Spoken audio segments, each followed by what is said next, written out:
Naranasan mo na bang gusto mong magsabi ng isang bagay na sobrang tumpak na mapapatahimik mo na lang ang kausap mo? Hindi dahil sa sigaw, hindi dahil sa insulto, kundi dahil puro talino lang. Isipin mo na nasa gitna ka ng isang argumento at sa isang pangungusap lang. Napapahina mo na ang boses ng kausap mo. Napapatingin siya sa'yo ng iba at wala na siyang masabi pa. Ngayon, ibubunyag ko ang 5 sagot na sobrang lakas na kapag ginamit mo, kaya nitong patahimikin kahit sino. Wala nang pake kung boss mo yan, mahirap pakisamahang kamag-anak, o yung tipong tao lang na gusto kang kontrolin. Itong mga sagot na, to hindi lang para maprotektahan ka, inilalagay ka pa sa posisyon ng lakas, nang hindi mo nilulugar ang sarili mo, at makinig kang mabuti. Ang number 3, kapag tama ang gamit mo, kahit pinakawais na manipulator, napapatigil. Tapusin mo to? Dahil siguradong gusto mong subukan silang lahat. At kapag ginamit mo, maririnig mo ang katahimikan. Lahat tayo, minsan sa buhay, nainis na. May sinasabi kang makatuwiran, tama, at mahalaga, pero hindi pinapakinggan ng kausap mo. Mas masama pa, parang siya pa ang nananalo sa argumento. Hindi dahil tama siya, kundi dahil mas malakas siya sumigaw, mas mabilis mang-abala, o mas agresibo mang-atake. Sa kultura natin, madalas iniuugnay ang lakas sa lakas ng boses, paninindigan sa pananakot, at respeto sa takot. Pero hindi respeto yun. Panandali ang pagdomina lang yun. At ang tunay na kapangyarihan, hindi yung pinipilit mo ang gusto mo, kundi yung nakakapagpahayag ka ng sobrang klaro at kontrolado na napipilitang makinig ang iba. Unang sagot, hindi ko kailangang taasan ang boses ko para mapatunayan na tama ako. May mga pagkakataon na may nag-elevate ng boses. Feeling nila doon sila nagkaka-authority. Sumasigaw, sumisingit, nangingibabaw, iniisip, nagagayahin mo rin sila. Pero kapag pumatol ka sa ganong laro, talo ka na agad. Itong linyang to ay isang eleganteng paraan para maputol ang ingay nang hindi ka umaalis sa usapan. Imagine mo sa meeting, sa diskusyon sa bahay, o kahit sa usapan sa kalye. Taas ng boses ng kausap mo, gustong ipatong ang presensya niya. Pero ikaw, kalmado ka lang, at sinabing, hindi ko kailangang taasan ang boses ko para mapatunayan na tama ako. Hindi lang nito mapapatigil ang atake. Malinaw pa ang mensahe. Hindi ka naglalaro sa larangan ng emosyong pabigatan. Nasa mental dominance ka. Sa sandaling yon, marirealize ng kausap mo na may nagbago. Hindi ka na nakikipag-argumento. Ikaw na ang nagle-lead. Ang mga stoic, tinuro na ang self-control ay hindi pagpigil, kundi tunay na lakas. Sabi ni Epictetus, he who cannot control his tongue will be a slave to his emotions. At yan din mismo ang pinapakita ng sagot na to. Hindi mo kailangang sumigaw dahil sapat na yung logic mo. Hindi mo kailangang mangibabaw dahil ang tiwala mo sa sarili mo umaangat na. Ang ganitong klase ng linya, napapatahimik hindi lang yung sumisigaw, pati na rin sa nakapaligid. Kasi kapag kalmado kang nagsalita sa gitna ng unos, mapapansin ng lahat kung sino talaga ang may hawak ng lakas. Ikalawang sagot, ang paraan mo ng pagsasalita. Mas nagsasabi ng tungkol sa'yo kaysa sa akin. Pag may umaatake sa'yo ng sarkasmo, pangungutya, o panlalait, minsan tempting gumanti. Pero dito, madalas natatalo ang marami. Para kang naglalagay ng malinaw na salamin. Hindi mo tinutumbasan ng dahas. Hindi mo dinidepensahan ng todo. Pinapakita mo lang kung anong ugali meron sila. Ang paraan mo ng pagsasalita, mas nagsasabi ng tungkol sa'yo kaysa sa akin. Pag sinabi mo ito, na-deactivate agad ang asim ng salita nila. Hindi mo sila ininsulto. Hindi ka nagmakaawa ng approval at hindi ka pumatol sa laro nila. Isipin mo, nasa usapan ka, tapos may nagtapon ng masakit na comment, pwede kang gumante. Pero imbes tumingin ka ng kalmado at sabihin mo lang yung phrase, biglang sila naman ang maririnig ang sarili nila. Doon nila mararamdaman ang bigat ng sinasabi nila. Sabi ni Marcus Aurelius, "The best revenge is to be unlike him who performed the injury." At itong linyang ito, eksaktong kahulugan nun. Hindi mo lang pinipili ang katahimikan mo. Pinipilit mo pa silang mag-reflect sa kawalang galang na pinapakita nila. At may malalim na lesson dito. Pag hindi mo ginawang expected ang reaksyon, binabago mo ang kwento. Pag nabago mo ang kwento, nababago mo ang dynamics nyo. Ang linyang ito para sa mga hindi nagpapakababa, hindi sumusuko, at hindi nagpapadikta sa ugali ng iba kung sino sila. Mahigit 2,000 taon nang naiintindihan ng mga Stoic ito. Si Epictetus, ipinanganak na alipin pero nagturo ng karunungan sa makapangyarihan sa Roma. Sabi niya, "It's not what happens to you, but how you react to it, that matters." Malalim yon. Kasi kung sino ka at anong respeto makukuha mo, hindi base sa kung anong naranasan mo, kundi kung paano ka tumugon sa naranasan mong iyon.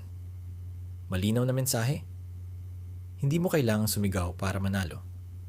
Kailangan mong sumagot ng tumpak. Si Marcus Aurelius, emperor at philosopher, nagdala ng buong imperyo nang hindi nawawala ang composure. Hindi dahil mahina siya. Dahil alam niyang ang marunong magpigil ng sarili, ang siyang may hawak ng sitwasyon. Ang pagiging kalmado niya, ang sandata niya, ang self-control niya, iyon ang lakas niya. Ngayon, nasa mundo tayo na ang bilis gumante. Ang bilis magbigay ng opinyon, kahit pa masakit. Pero, ang marunong sumagot ng matalino, nagiging kakaiba. Nagiging taong tumatatak. Sila yung pinakikinggan ng tao, kahit pa hindi sumasang-ayon.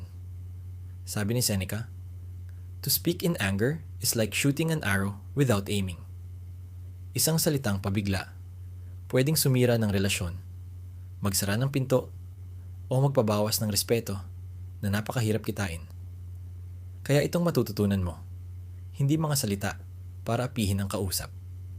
Tools to para depensahan ang dignidad mo ng elegante, magtakda ng hangganan na walang karahasan, at mapatahimik pati ang pinakamatinding kritiko mo. Kasi kapag nagsalita ka ng klaro, kalmado, at may tiwala, hindi ka na nakikipag-argumento. Ikaw na ang namumuno. Ikatlong sagot, mag-usap tayo kapag kaya nating maging magalang. May mga usap na hindi naman talaga usapan. Atake lang, na kunwari, inosente. Yung kausap mo, puro singit, mataas ang boses, ipinipilit ang katotohanan niya, at gusto kang isabay. Pero hindi ka obligadong makipaglaro sa maraming laban. Ang linyang ito, hindi ito pag-urong.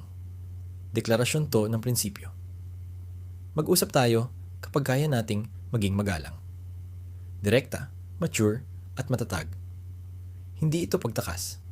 Itinaas mo lang ang antas. Isipin mo, may kausap ka na di ka matapos magsalita. Puro sagot, puro pang-abala, at agresibo pa. Imbes na magpatuloy sa tensyon, huminto ka, huminga saglit, at kalmadong sabi, mag-usap tayo kapag kaya nating maging magalang. Sa oras na yon, nabago mo na ang sentro ng usapan. Hindi na ito tungkol sa argumento. Tungkol na ito sa minimum na respeto na dapat meron.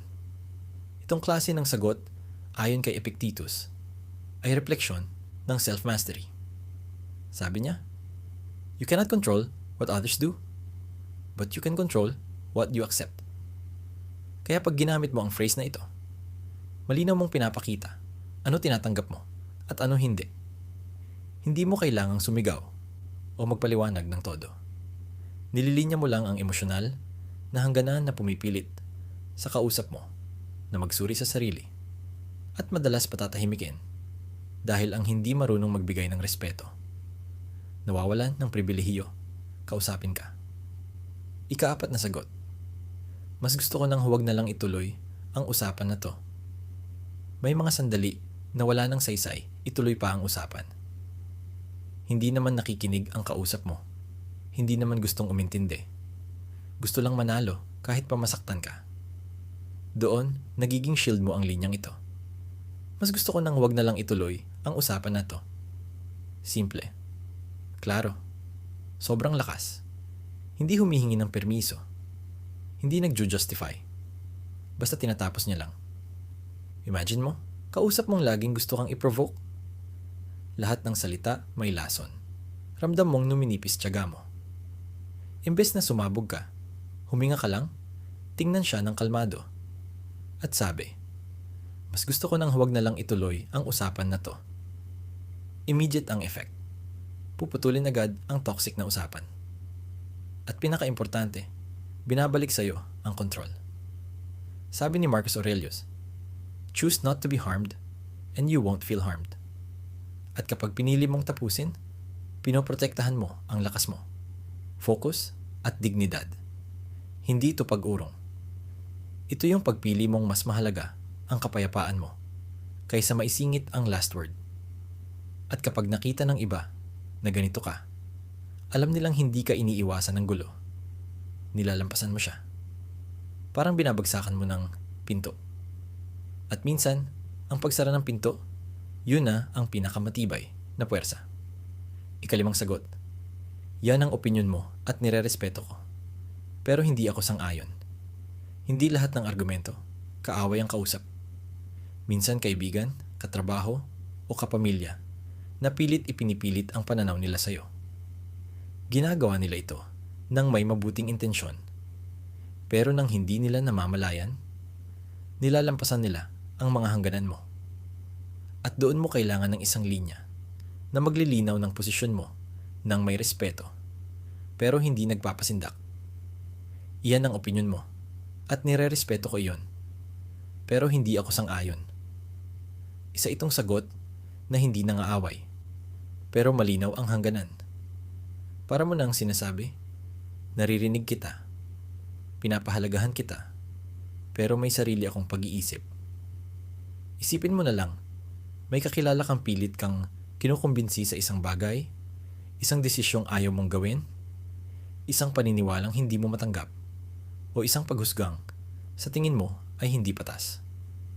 Imbes na sumagot ng punto por punto, o manahimik na lang para iwas gulo, sasabihin mo sa kanila ng kalmado at matatag.